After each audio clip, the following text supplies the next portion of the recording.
Olá pessoal, meu nome é Raimundo, sou aluno de Engenharia Elétrica aqui da UFCG, colaboração com o canal do professor Gilberto Fernandes, e venho trazer para vocês mais um vídeo da nossa playlist de eletrônica, que é o circuito amplificador inversor utilizando o TL084. Não esqueça de se inscrever, ativar notificações, compartilhar com o grupo da turma ou da disciplina e vamos para o vídeo.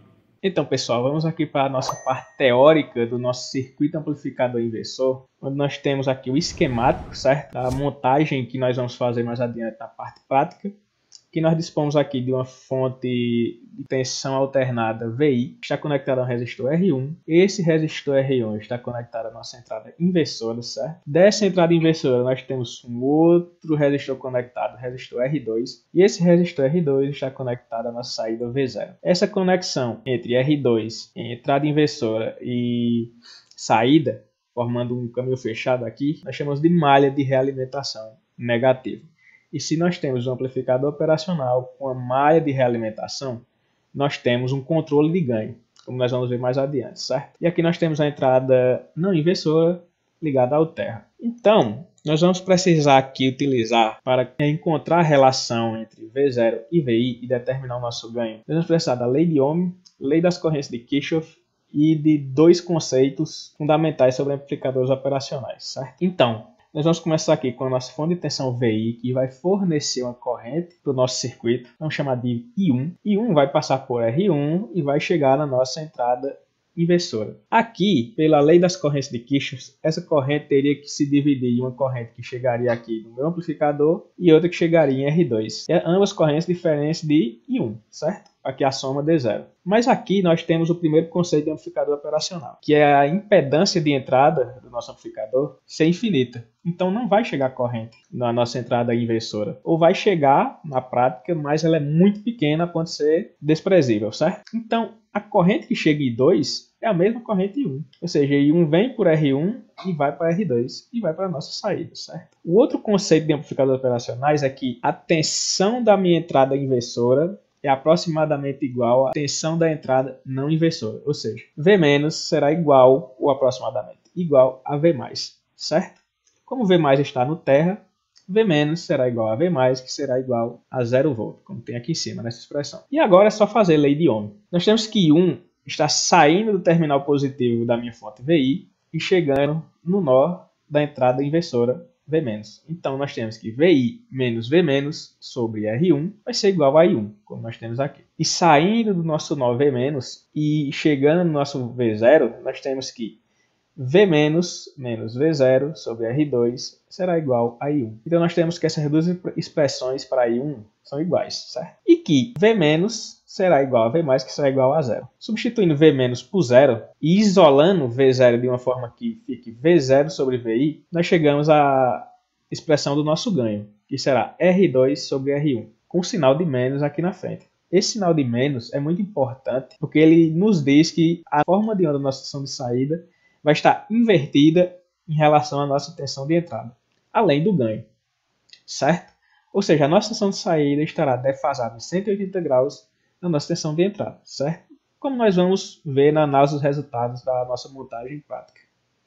Então, vamos para a prática. Então, para esse experimento, nós vamos estar utilizando essa fonte CC, certo? Simétrica, em que nós temos os terminais de mais 12 volts e menos 12 volts, que serão utilizados para alimentar o nosso CI. O mais VCC e o menos VCC. O terra e outro terminal de 5 volts que não será utilizado, certo? Vamos estar utilizando também o nosso gerador de funções, em que aqui nós temos o ajuste de frequência, que nós colocaremos em 1 kHz, ou aproximadamente isso, já que o ajuste é muito sensível. Então, a gente deixa aproximado aqui, ou se conseguir, deixa em 1 kHz cravado, certo? Aqui nós temos o ajuste de amplitude, em que com auxílio do osciloscópio nós vamos deixar ele em 1 volt, de pico a pico, certo? Nós temos que usar em conjunto o osciloscópio e o gerador de funções.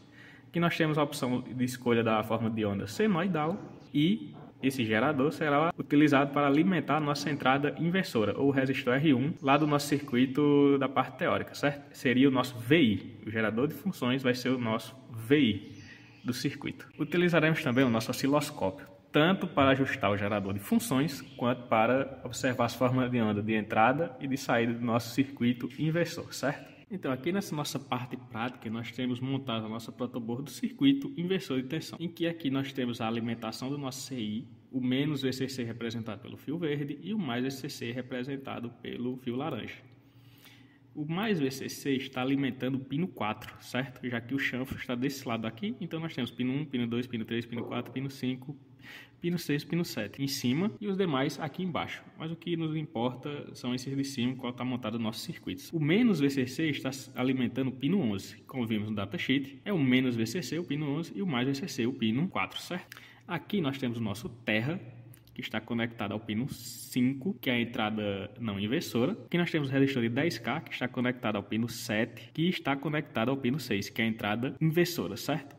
Ou seja, aqui é a malha de realimentação, pino 7, saída, com pino 6, entrada inversora. No mesmo pino 6, nós temos o resistor de 1K, nosso resistor R1, o de 10K, o nosso resistor R2, lá da teoria, e ele está conectado à nossa fonte de tensão, e o nosso resistor R1 está conectado ao terminal positivo do nosso gerador de funções, que está com uma frequência de 1 kHz e uma amplitude de 1 volt de pico a pico. Então esse aqui é o nosso VI, terminal positivo do nosso VI conectado ao resistor R1, certo? Esse é o nosso circuito montado. E agora nós vamos analisar as formas de onda de entrada e de saída para ver se o nosso circuito de fato está condizente com a teoria, ou seja, invertendo a saída, defasando de 180 graus em relação à entrada e dando um ganho de 10, já que nós escolhemos o resistor R2 10K e o resistor R1 de 1K. Vamos lá. Então, pessoal, nós vamos aqui para a análise dos resultados, certo? Da nossa parte prática, visto do osciloscópio, em que nós temos aqui a forma de onda de tensão da entrada, que é essa forma de onda amarela, e a forma de onda de tensão da saída, que é essa forma de onda azul. E nós percebemos que quando a nossa forma de onda da entrada, a nossa tensão de entrada atinge o valor de pico, a nossa tensão de saída tem um ganho e ela está invertida. Quando o valor de pico da tensão de entrada é positivo, o da tensão de saída é negativo. Ou seja, há um defasamento de 180 graus entre as duas formas de onda, beleza? E aqui, questão de valores, nós temos 1 volt de pico a pico da entrada e quase 10 volts de pico a pico na saída, ou seja, um ganho de 10. Já que nós escolhemos o resistor R2 como 10K e o resistor R1 de 1K. Fazendo a divisão dá um ganho de 10 e com o sinal de menos nós temos a inversão da nossa saída, certo? O defasamento de 180 graus. Aqui as frequências ambas continuam em 1K, já que o nosso circuito amplificador não influencia em nada na frequência de entrada e de saída, certo? E bate com o que a gente viu na teoria. Então, era isso. Então, pessoal, esse foi o nosso circuito amplificador inversor, certo? Nós analisamos a parte teórica e a parte prática, comparamos os resultados e vimos que condiz com a teoria. Então, se ajudou você, compartilhe com o grupo da turma, com o grupo da disciplina e até o próximo vídeo com o amplificador não inversor utilizando o TL084. Até a próxima.